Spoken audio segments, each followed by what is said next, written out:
Muito obrigado por escolher o Ministério de Vídeo e Áudio do Templo Batista Maranata. Depois de ouvir esta mensagem, visite o nosso site www.tbm.org.br.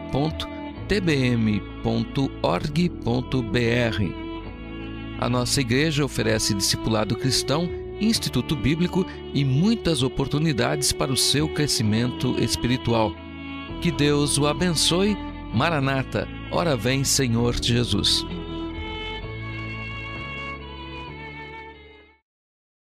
O papel do homem no lar é esse do versículo 25 do capítulo 5 de Efésios. Vós, maridos, amai vossas mulheres. Se para as mulheres gira em torno da sujeição, para os filhos gira em torno da obediência, para os homens a palavra em torno da qual tudo aquilo que Deus quer deles no lar gira, está em torno da palavra amor. Maridos, amem, é o que Deus está dizendo.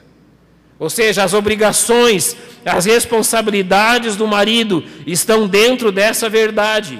Isso é explanado e talvez expandido até por Pedro na sua primeira carta. 1 Pedro capítulo 3, verso 7, a Bíblia diz: igualmente vós, maridos, coabitais com ela com entendimento.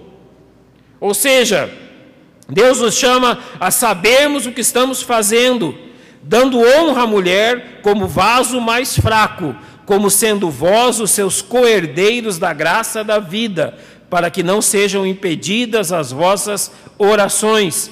De uma forma significativa, de uma forma real, a Bíblia está dizendo: vivam de um modo compreensivo com elas.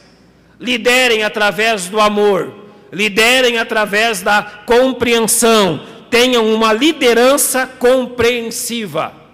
Eis o que Deus está dizendo. E por que Deus diz isso? A liderança do homem é bem estabelecida na palavra de Deus. Mas notem, nós não podemos confundir liderança com tirania. São duas coisas completamente diferentes. Não podemos confundir liderança com ocuparmos o lugar de Deus e de Cristo na vida da família. Aqui Pedro está nos chamando a uma liderança com entendimento, a uma liderança compreensiva no lar. Dizem dos homens que eles são um pouco lentos para compreender algumas coisas. Irmão Zander, hoje de manhã na escola dominical, deu um bom exemplo disso para aqueles que estavam aqui durante o seu estudo. Que os homens talvez sejam um pouco mais lentos para conseguir, vamos dizer, ler o ambiente, ler as circunstâncias e tomar as decisões que devem ser tomadas. Também acredito que as mulheres têm uma capacidade, não é? Elas observam e sabem o que fazer quase que instintivamente. Mas nós, homens, até por isso, se é verdade ou não, vamos olhar para a nossa própria experiência, não é? Mas, por isso mesmo, a Bíblia nos chama a uma liderança com entendimento, com compreensão da realidade. Olhe como isso é importante. Compreender, ser um líder compreensivo. Mas se a Bíblia está dizendo para vivermos de modo compreensivo com elas, nós temos que saber o que isso não significa e saber o que isso significa. Vamos começar dizendo o que não significa essa liderança compreensiva. Primeira questão: não significa o uso de autoridade severa e dominadora. Uma liderança compreensiva significa que o homem não é um tirano do lar, que ele não é um líder severo e dominador que coloca esposa e filhos debaixo unicamente da sua autoridade ou debaixo unicamente daquilo que ele deseja. Liderança compreensiva tem cuidado para que nem a severidade excessiva, nem o domínio excessivo tomem lugar no lar.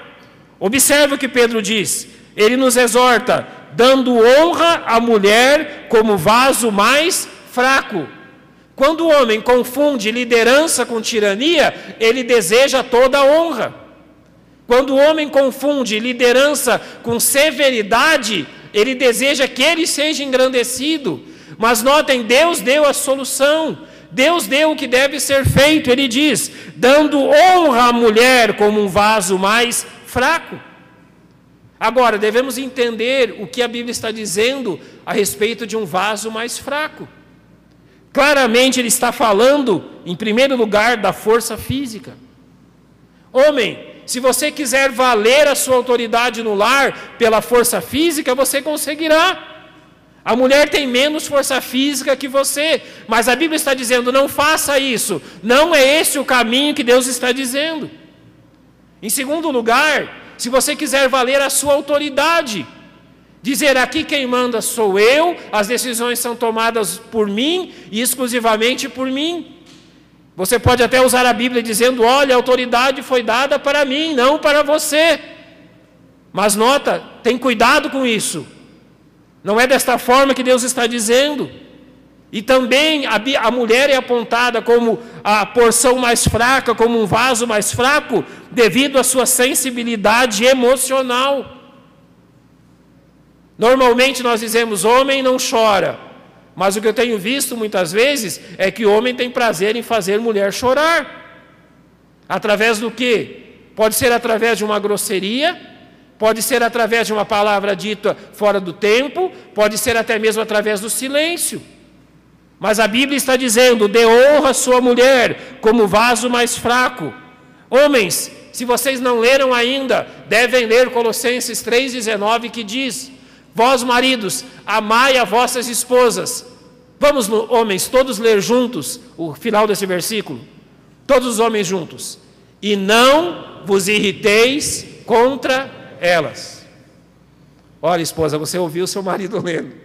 E não vos irriteis contra elas. Notem bem o que a Bíblia está dizendo. Sabe, a gente falar de homem agora, né? Esse universo masculino. Parece que a gente tem uma falta tremenda de paciência com certas coisas, não tem? E a Bíblia diz, olha, não se irrite com ela e nem faça ela se irritar com você. Eu não sei o que é pior, se você se irritar com ela ou se por acaso você fazer ela ficar irritada com você. Eu acho que a coisa vai ser bem ruim daí. Mas de qualquer forma, não faça isso.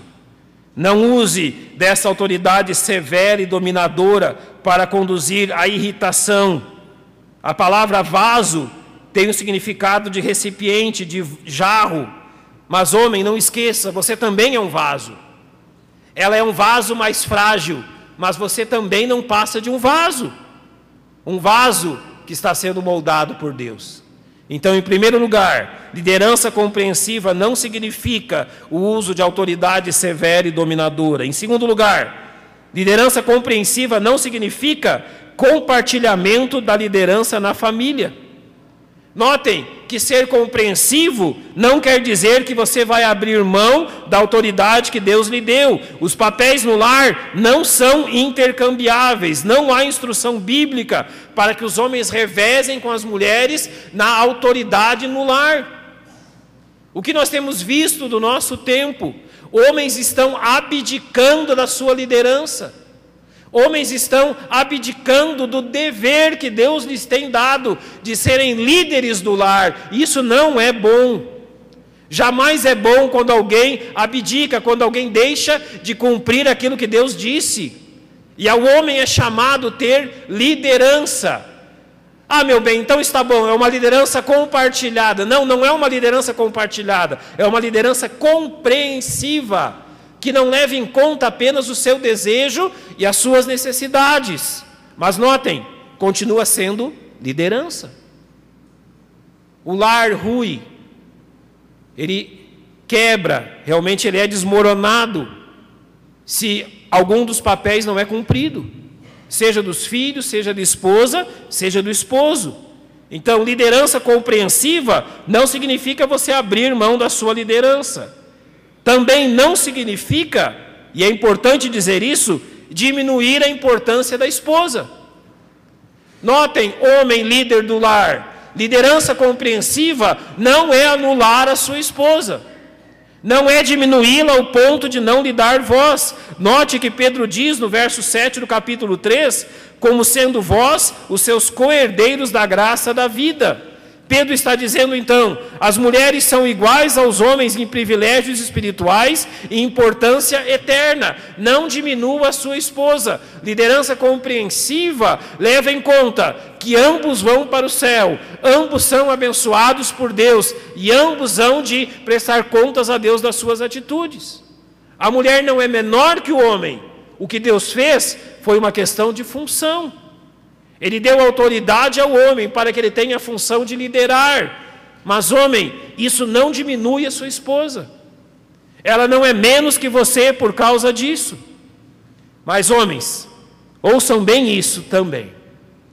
Se por um lado nós temos a tendência, creio masculina, de exceder-nos, por outro lado nós temos também a tendência, também masculina, de abrirmos demais o leque das opções. Em quarto lugar, liderança compreensiva não significa ceder a todos os desejos da esposa. Pense bem nisso. Uma liderança compreensiva não cede a todos os desejos da esposa. Eu quero usar 3 exemplos com os irmãos. O primeiro exemplo vem de Abraão. Gênesis, capítulo 16, o verso 2 e o verso 5 dizem assim: E disse Sarai a Abrão: Eis que o Senhor me tem impedido de dar à luz. Toma, pois, a minha serva, porventura terei filhos dela. E ouviu Abrão a voz de Sarai. Então disse, depois que isso aconteceu, então, o verso 5 dá a conclusão. Então disse Sarai a Abrão: Meu agravo seja sobre ti, minha serva pus eu em teu regaço. Vendo ela agora que concebeu, sou menosprezada aos seus olhos. O Senhor julga entre mim e ti. Em outras palavras, Sarai estava dizendo: Abrão, você é o culpado do que está acontecendo comigo. Você é o culpado da situação que estamos vivendo no nosso lar. Mas o mesmo texto diz que aquilo que aconteceu foi pedido dela. Aonde está o problema? Abrão sabia que não devia ter tomado aquela atitude. Deus havia prometido um herdeiro segundo a promessa, e ele devia esperar nas promessas de Deus. O que Sarai tentou fazer foi estabelecer um atalho. Ele devia ter dito: não vamos seguir esse atalho. Mas ele deu ouvidos a Sarai. E depois a própria Sarai cobra dele por essa atitude. Também o rei Salomão, 1 Reis capítulo 11, diz assim de Salomão, versos 1 a 3: E o rei Salomão amou muitas mulheres estrangeiras, e suas mulheres lhe perverteram o coração.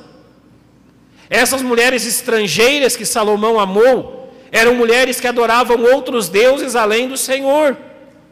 E Salomão deu ouvidos a essas mulheres, e deu lugar a esses falsos deuses, coisa que ele jamais devia ter feito. Ele era o líder ali. O líder não só da sua casa, mas o líder de Israel. E com a sua decisão, ele prejudicou o seu lar e prejudicou toda a sua nação. Não eram momentos para dar ouvidos àquilo que aquelas mulheres estavam dizendo. Ele devia permanecer naquilo que Deus disse.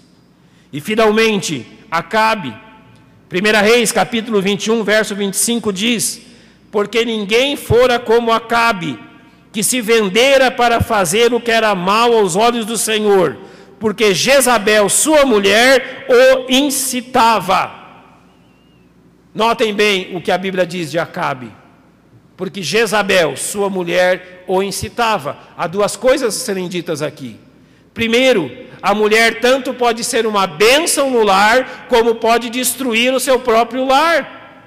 A mulher tanto pode ser uma bênção em conduzir o lar nos caminhos de Deus, quanto ela pode desviar o seu lar dos caminhos do Senhor. Olhando para o homem, sim, o homem deve ser compreensivo e ouvir a sua esposa. Mas notem, Deus deu a você a autoridade de decidir, e você tem que saber o que está decidindo. Não é porque sua esposa tem pedido, ela não é infalível. Você também não é. Então o caminho seguro sempre foi qual? Obedecer a Deus e a sua palavra. Homens, ouçam Deus, ouçam sua esposa, sim, mas em primeiro lugar, ouçam o Senhor. Ouçam o que Deus tem a dizer. Conduzam a vida do lar pelos caminhos do Senhor e naquilo que o Senhor quer que vocês façam. Deixe bem claro para sua esposa. Quando houver um momento em que não houver concordância sobre algo, ela vai entender, creio eu no Senhor que ela vai entender. Diga a ela: olha, eu estou tomando essa decisão porque Deus diz que nós devemos agir assim. E haverá compreensão e o Espírito Santo há de ajudar o lar a crescer nos caminhos do Senhor. Em quinto lugar, liderança compreensiva não é opcional aos maridos. Não é opcional. Não é algo que podemos escolher ou não. Nós não podemos escolher não liderar, não podemos escolher tornar-nos passivos. Temos que realizar o papel que Deus nos deu. Liderar o lar com compreensão. Agora, se falamos o que não é liderança compreensiva, nós temos que entender o que é liderança compreensiva. Até agora nós falamos aos homens: não façam isso. Deus está dizendo para não tomarem essas atitudes. Mas agora, nós nos voltamos à palavra de Deus para saber o que Deus quer de nós. Efésios 5:25 diz o primeiro fato sobre o que significa liderança compreensiva. Ele diz: vós maridos, amai vossas mulheres, como também Cristo amou a igreja e a si mesmo se entregou por ela. Nota então, a liderança compreensiva, ela é uma liderança sacrificial. Homens, isso é extremamente importante. É extremamente importante que entendamos isto. O que é uma liderança sacrificial? É uma liderança onde amamos sacrificialmente nossa família. Literalmente. Se alguém há de ser sacrificado, será você, marido, pai e líder. Se alguém terá que se sacrificar pelo lar, será você a quem Deus deu a liderança do lar. Isso de forma contínua. Há algumas coisas sobre esse amor sacrificial. Eu quero dizer pelo menos duas coisas sobre ele. Primeiramente, o amor sacrificial é ação. Ele só pode ser conhecido pelas ações que ele provoca. Amor sacrificial não é simplesmente dizer à sua família que você a ama. Mas note bem o que diz 1 João 3,18. Meus filhinhos, não amemos de palavra nem de língua, mas por obra e em verdade. Amor sacrificial, caros colegas, pais e maridos, é realmente um amor que se doa, não simplesmente em palavras, mas por obras, realmente fazendo. Em 1 João também, capítulo 4, versos 9 e 10, a Bíblia diz: nisto se manifestou o amor de Deus para conosco, que Deus enviou seu Filho unigênito ao mundo, para que por ele vivamos. Nisso está o amor, não em que nós tenhamos amado a Deus, mas em que ele nos amou a nós e enviou seu Filho para a propiciação pelos nossos pecados. Amor sacrificial quer dizer que você vai buscar amar, que você vai procurar inspirar o amor dentro do lar. Deus nos amou, ele nos amou primeiro do que nós amamos a ele. O amor sacrificial leva o marido a isso, a realmente levar o seu lar a um amor por Deus, pelo Pai, por ele. O amor sacrificial não é um impulso dos sentimentos. Amor sacrificial não é simplesmente dizer eu amo, apenas um sentimento que pode ser instável. Mas Romanos capítulo 5 nos mostra, tomando Deus como exemplo, o que é um amor sacrificial. Ele diz que Deus prova o seu amor para conosco em que Cristo morreu por nós, sendo nós ainda pecadores. Amor sacrificial não depende de sentimentos. Você não vai amar sua esposa somente quando ela concorda com você. Não vai amar seus filhos somente quando eles são obedientes com você. Não. O amor, homens, ele é vivido em todos os momentos do lar. As coisas estão bem, você ama. As coisas não estão tão bem, você continua amando. Ainda, em Romanos 5 diz: porque se nós, sendo inimigos, fomos reconciliados com Deus pela morte de seu Filho. Notem que Deus não esperou que nós nos reconciliássemos com Ele, mas Ele nos amou e reconciliou-nos com Ele. Em Mateus capítulo 5, é dito bem claramente a respeito do amor. Amarás o teu próximo e odiarás o teu inimigo, é o que os fariseus diziam.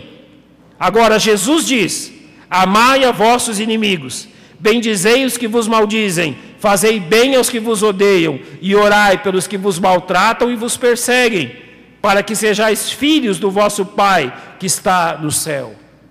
O que significa isso?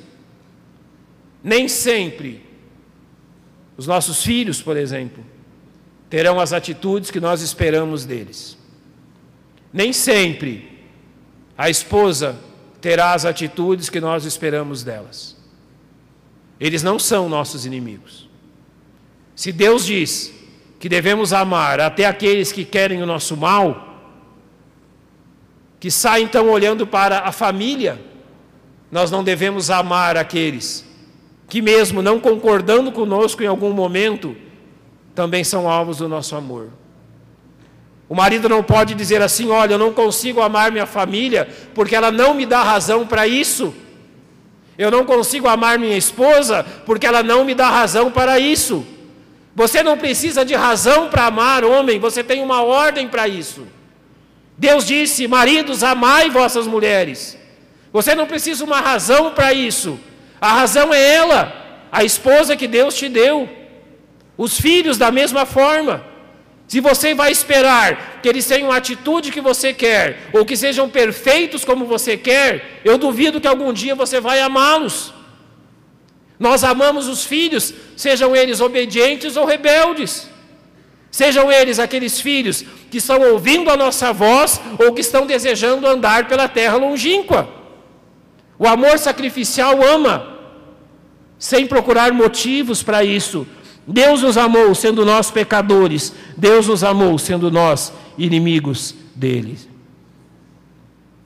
Eu quero lembrar um acontecimento que eu sei que se deu com um pai. O pai estava passando muitas dificuldades no trabalho. Estava sendo muito difícil manter-se naquele serviço. A chefia, os colegas, tudo estava muito, mas muito complicado. Foram se passando dias, semanas, meses, e a situação só piorava. Não era um bom lugar para trabalhar. Mas também não haviam outros empregos disponíveis. E aquele emprego é o que Deus havia suprido aquele pai para aquele que sustentasse o seu lar. Houve um dia que aquele pai pensou: olha, eu não preciso passar por tudo isso. Eu não tenho por que aguentar todas essas pessoas mal educadas. Eu não tenho por que aguentar essa chefia que me humilha, que me despreza. Eu não tenho por que passar por todas essas questões. Então aquele pai deixou o seu lugar de trabalho, atravessou o pátio da empresa e estava subindo a escada que dá para os recursos humanos. Ele iria pedir demissão. Ele não precisava mais ser humilhado daquela forma. Mas no momento então que aquele pai, ele coloca a mão na maçaneta da porta, ele vai entrar lá, vai pedir demissão. Naquele instante vem a lembrança da esposa e dos filhos no lar. Ele engole tudo aquilo, ele tira a mão da maçaneta, ele dá a volta e volta para o seu trabalho. Por que ele fez isso? Amor sacrificial. Ele amava a sua família. E mesmo passando tudo o que ele estava passando ali, é importante para a sua família que ele permanecesse no seu emprego. E por amor à família, ele permaneceu. E Deus o abençoou. Pais, amem sacrificialmente suas famílias, independente do preço a ser pago. Em segundo lugar, liderança compreensiva é uma liderança com entendimento. 1 Pedro 3,7 diz: igualmente vós maridos coabitai com elas com entendimento. Qual entendimento? O entendimento em relação ao que Deus quer da família, em relação aos desejos da esposa e dos filhos. Tenham entendimento, em primeiro lugar, do que Deus quer de vocês. E em segundo lugar, tenham entendimento do que a família espera de vocês. Você sabe o que sua esposa espera de você? Você sabe o que sua esposa espera quando você chega em casa no final de um dia de serviço? Você sabe quais são as palavras que ela espera ouvir dos seus lábios? Ou as atitudes que ela espera que você tenha para com ela? Coabitai com elas com entendimento. Entenda os seus desejos, os seus objetivos, como também suas frustrações. Entenda as forças e fraquezas da esposa, sejam físicas, emocionais ou espirituais, mas faça isso com entendimento. É aquela questão, não custa perguntar. Eu já fiz isso certa vez. No encontro de casais, eu pedi que as esposas escrevessem num papel tudo o que elas desejavam que os maridos fizessem para elas. E elas escreveram muita coisa.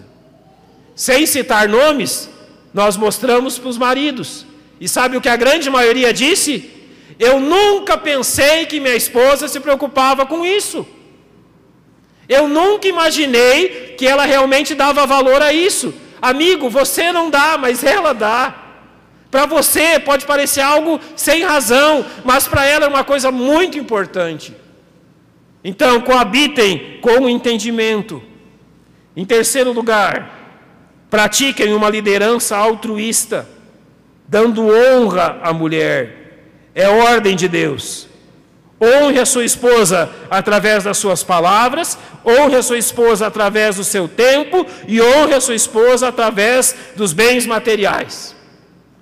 Honre a sua esposa através das suas palavras, a elogie, fale bem dela. Qual esposa tem prazer que o marido saia dizendo coisas sobre ela que não convém? Qual esposa tem prazer que o marido degrina a sua imagem? Nenhuma tem. Mas é bom para a esposa, bom para o marido, para a família e para o casamento, quando são usadas palavras que elogiam a esposa. Honre a sua esposa com o seu tempo. Honre a sua esposa com tempo de qualidade. Dê tempo a ela. Passe tempo com ela. Por mais que você tenha suas tarefas e seus desejos, dê tempo a ela.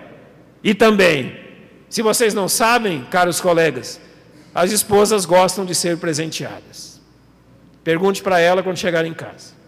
Toda esposa gosta. A diferença é que tem algumas que gostam de presentes bem simples. E tem outras que gostam de um presente mais sofisticado. Então, a única diferença é, se for um presente bem simples, você pode dar hoje mesmo. Se for um presente mais sofisticado, guarda dinheiro um tempo, mas dá o que ela quer. Dentro do bom senso. Dentro de um bom senso. Elas gostam disso. Honre, demonstre como você se preocupa com ela. Eu quero terminar falando sobre as bênçãos da liderança compreensiva. 1 Pedro 3,7 diz assim: para que não sejam impedidas as vossas orações. Uma grande bênção da liderança compreensiva é que Deus ouve as suas orações. Se você não está tratando a sua esposa como Deus manda que você faça, se você não está amando a sua esposa como Deus ordena que você ame, sabe qual a consequência? As suas orações são impedidas. Deus está dizendo a nós maridos, olha, vai lá primeiro e faz com ela o que eu mandei que você fizesse, então eu vou te ouvir. Notem que Pedro deixa claro, para que não sejam impedidas as vossas orações. O Senhor está dizendo, olha, eu levo isso muito a sério. Eu realmente tenho muita importância por isso, que você faça pela sua esposa aquilo que eu estou dizendo que você faça.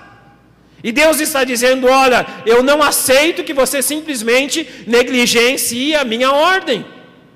Se eu disse para amá-la, se eu disse para coabitar com ela com entendimento, se eu disse para honrá-la, se eu disse para ter cuidado com ela como vaso mais fraco, você tem que fazer isso. É ordem de Deus. Deus está dizendo para fazer, para que não sejam impedidas as vossas orações. 1 Pedro 3,12 diz, porque os olhos do Senhor estão sobre os justos e os seus ouvidos atentos às suas orações. Eu quero terminar convidando os irmãos a abrirem suas Bíblias em Mateus capítulo 6. Eu não coloquei na projeção esse texto para que nós possamos fazer a leitura. Concluindo, qual é a bênção de amar a esposa como Deus tem mandado que nós a amemos? Se você ama a sua esposa, os seus filhos estão vendo isso. Eles amam quem ama a mãe deles. É importante que os filhos saibam: meu pai ama minha mãe. É importante que eles saibam: olha, o meu pai honra a minha mãe. O meu pai é compreensivo com a minha mãe. O meu pai age com a minha mãe como sendo ela um vaso mais fraco. Toda a família é abençoada. Eu quero lhe dar uma última razão para que você ame a sua esposa. Mateus 6,19 diz: não ajunteis tesouros na terra, onde a traça e a ferrugem tudo consomem, e onde os ladrões minam e roubam. Sabe aquele carro bonito que você gosta tanto? Pode não ser um carro. Aquele molinete, aquela vara de pescar que você preza tanto e não quer que ninguém toque nela. Pode ser aquela chuteira, aquela bola, aquela camisa, eu não sei, qualquer coisa. Eu quero lhe informar uma coisa. Tudo isso que você julga tão importante, quando Jesus vier te buscar, ficará aqui. Todas essas coisas materiais permanecerão aqui. Sua casa, sua empresa, seu trabalho, tudo. Tudo que você conquistou na sua vida ficará aqui. Mas o verso 20 diz: mas ajuntai tesouros no céu, onde nem a traça nem a ferrugem consomem, e onde os ladrões não minam nem roubam. Sua esposa, os seus filhos, salvos em Cristo Jesus, talvez pelo seu testemunho, são as únicas coisas que você lida nesse mundo, que são suas e que você vai encontrar no céu. A sua esposa e os seus filhos são os únicos bens que Deus te deu para liderar e cuidar, que você levará junto para a eternidade. Nada mais. Absolutamente nada vai com você. Tudo ficará. Mas a esposa e os filhos salvos, esses você os verá na glória. Isto e apenas isso. Marido, o que você está valorizando? Você está olhando para as coisas deste mundo ou cuidando do que Deus lhe deu? Quem acha a esposa, acha o bem, diz a palavra de Deus. Que a esposa é um tesouro dado pelo Senhor. Como você está cuidando do tesouro que Deus lhe deu? Sua esposa, seus filhos. Cuide bem deles, porque vai ser a única coisa que você vai levar deste mundo para a eternidade. Vamos fechar os nossos olhos, vamos orar.